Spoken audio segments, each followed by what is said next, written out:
19শে September কবি ও সাহিত্যিক অচিন্ত্য কুমার সেনগুপ্তের জন্মদিবসে চিন্তনের শ্রদ্ধার্ঘ্য।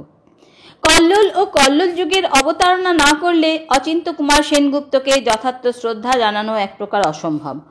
কল্লোল শব্দের অর্থ মহাতরঙ্গ। প্রথম বিশ্বযুদ্ধোত্তর কালে 1930-এর দশকে ঠিক যে সময় ভারতবর্ষ 200 বছর ধরে ব্রিটিশদের অত্যাচারের হাত থেকে পরিত্রাণ পাবার জন্য সংগ্রামে উত্তাল, ঠিক যে সময় বাংলা সাহিত্যের মধ্যগগনে রবীন্দ্রনাথের মতো উজ্জ্বল জ্যোতিষ্ক আপন আলোকে ভাস্বর, তখনই কল্লোল যুগের সূচনা। রবীন্দ্রবৃত্তের বাইরে এসে মৃত্তিকা সংলগ্ন জগৎ সৃষ্টি করা এবং অবশ্যই রবীন্দ্র বিরোধিতাই ছিল কল্লোলের কর্ণধারদের উদ্দেশ্য। কবি সুধীন্দ্রনাথ দত্ত, বুদ্ধদেব বসু, অমিয় চক্রবর্তী, জীবনানন্দ দাশ, বিষ্ণুদে এই পঞ্চপাণ্ডব যেমন কল্লোল যুগের কাণ্ডারি ছিলেন, তেমনি কাজী নজরুল ইসলাম, প্রেমেন্দ্র মিত্র, সঞ্জয় মিত্র, অচিন্ত্য কুমার সেনগুপ্ত প্রমুখদের ভূমিকাও কোনো অংশে কম ছিল না। বিদ্রোহের বহ্নিতে সকলে দেখতে চেয়েছিলেন নতুন পথ, নতুন পৃথিবী। পত্তন হয়েছিল জীবনের আর এক পরিচ্ছদ। রোমান্টিক আবেগের বদলে জীবন সংগ্রামে চিত্ত, নিম্ন ও মধ্যবিত্ত মানুষের দুর্গতির প্রতি সহানুভূতি, নরনারী সম্পর্ক বিচারে সংস্কার মুক্ত প্রকাশভঙ্গি এবং সাহিত্যে পোয়েটিক জাস্টিসের বিরোধিতাই ছিল গারদভাঙা কল্লোল যুগের বিশেষ অবদান। এক কথায় কল্লোল যুগ বলতে বাংলা সাহিত্যের এক ক্রান্তিকালকে বোঝায়, যখন বাংলা কবিতা ও কথা সাহিত্যে আধুনিকতার বীজ অঙ্কুরিত হয় এবং কল্লোল নামের একটি সাময়িক পত্রের মাধ্যমে কিছু তরুণ কবি ও সাহিত্যিকের হাতে বাংলা সাহিত্যে পাশ্চাত্য আধুনিকতার গোড়াপত্তন হয় এবং অন্যান্য সাময়িক পত্রিকা ও সাহিত্যপত্রে সেই আধুনিকার অগ্নিস্পর্শ লাগে। প্রখ্যাত কবি, ঔপন্যাসিক, জীবনীকার ও কল্লোল পত্রিকার সম্পাদক অচিন্ত্য কুমার সেনগুপ্ত 1903 সালের 19শে সেপ্টেম্বর অধুনা বাংলাদেশের নোয়াখালী শহরে জন্মগ্রহণ করেন। বাবা রাজকুমার সেনগুপ্ত ছিলেন নোয়াখালী আদালতে একজন আইনজীবী। বাবার সাহচর্য তাঁর শৈশব ও কৈশোরের মানব গঠনে সহায়ক হয়।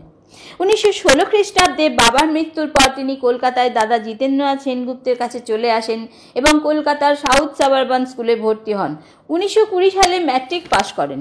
এরপর সাউথ সাবারবান কলেজ থেকে তিনি আইএ ও ইংরেজিতে অনার্স সহ বিএ পাশ করেন। কলকাতা বিশ্ববিদ্যালয় থেকে এমএ পাশ করেন এবং 1929 সালে বিএল ডিগ্রি লাভ করেন। লেখাপড়ার পাশাপাশি তার কাব্যচর্চাও চলতে থাকে। 1921 সালে প্রবাসী পত্রিকায় নিহারিকা দেবী ছদ্মনামে তার সাহিত্য জগতে আত্মপ্রকাশ ঘটে।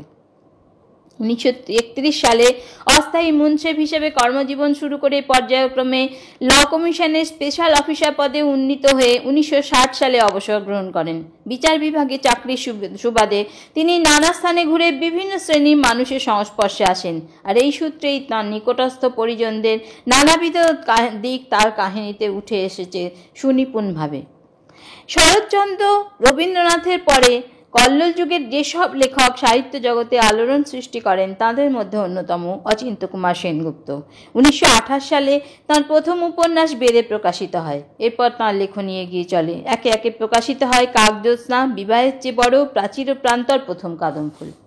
প্রকাশিত হয় টুটাফুটা, অধিপাস, যতন বিবি, চাষাভূষার মতো গল্পগ্রন্থ এবং অমাবস্যা, নীল আকাশ, পূর্ব পশ্চিম, উত্তরায়ণ ইত্যাদি কাব্যগ্রন্থ।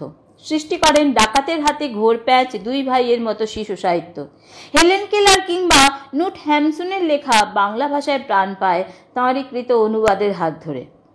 নিজের জীবনে একটি ঘটনার পর থেকেই তিনি আধ্যাত্মিকতাকে তাঁর অন্তরে অনুভব করতে শুরু করেন এবং তারই ফলশ্রুতি তাঁর লেখা ধর্মচেতনার উপর আধারিত তুমুল জনপ্রিয় জীবনচরিত, পরম পুরুষ শ্রী শ্রী রামকৃষ্ণ, পরমা প্রকৃতির শ্রী শ্রী শারদামণি, বীরেশ্বর বিবেকানন্দ, অখণ্ড শ্রী চৈতন্যের মতো বই। তাঁর লেখা নতুন তারা নামক নাটকটিও তুমুল জনপ্রিয়তা অর্জন করে। ক্রীড়া সাংবাদিক হিসেবে এবং অল ইন্ডিয়া রেডিওতে তার কমেন্ট্রি ও প্রতিবেদন উৎকর্ষতার দাবি রাখে। ক্রিকেটের ওপর লেখা তাঁর বই মৃগ নেই মৃগয়া জনপ্রিয়তা লাভ করে। সাহিত্য ও সাংবাদিকতায় বিশেষ অবদানের জন্য তিনি রবীন্দ্র স্মৃতি পুরস্কার, সরস্বতী পুরস্কার ও জগত্তারিণী পুরস্কার লাভ করেন।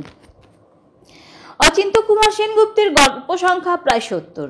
1976 সালের 29শে জানুয়ারি 72 বছর বয়সে কলকাতায় তার মৃত্যু হয়। এক কথায় বহুবর্ণ ক্যানভাসের দুটি অচিন্ত্য কুমার সেনগুপ্তের স্মৃতিচারণা শেষ করব তাঁরই লেখা আবিষ্কার কবিতার অংশ দিয়ে।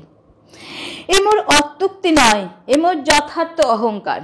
যদি পাই দীর্ঘ আয়ু, হাতে যদি থাকে লেখনী, কারেও ডরি না কভু। সম্মুখে থাকুন বসে পথরোধী রবীন্দ্রনাথ ঠাকুর, আপন চক্ষের থেকে জ্বালিব যে তীক্ষ্ণ আলো, যুব সূর্য ম্লান তার কাছে। নমস্কার।